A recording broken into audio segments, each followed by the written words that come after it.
Hi hello నమస్తే welcome to Rojamma vlogs. Saturday special paneer fried rice చేసేద్దామా.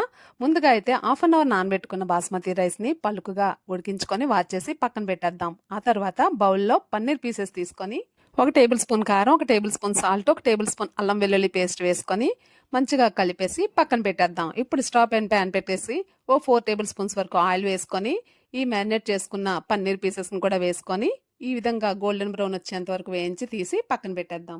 Next అదే ఆయిల్లో 1 టేబుల్ స్పూన్ వరకు జీలకర్రతో పాటుగా కట్ చేసిన ఒక ఆనియన్, ఒక 10 వెల్లుల్లి రెబ్బలు కట్ చేసుకుని వేసి ఇవి మంచిగా వేగాక చిన్నగా తరిమిన క్యారెట్, బీన్స్ కూడా వేసుకొని వీటితో పాటుగా రుచికి సరిపడా సాల్ట్, అలానే 1 టేబుల్ స్పూన్ జీరా పౌడర్ తో పాటుగా 1 table spoon soya sauce, 1 table spoon chilli sauce కూడా వేసి ఒకసారి కలుపుకున్న తర్వాత మనకు కావాల్సినంత రైస్ కూడా వేసేసి దీంతో పాటుగా 2 టేబుల్ స్పూన్ మిరియాల పొడి వేసుకొని కలిపేసుకున్న తర్వాత ఇలా ఫ్రై చేసిన పన్నీర్ పీసెస్ తో పాటుగా కొత్తిమీర కూడా చల్లుకుంటే చాలా ఈజీగా టేస్టీగా ఉండే పన్నీర్ ఫ్రైడ్ రైస్ రెడీ.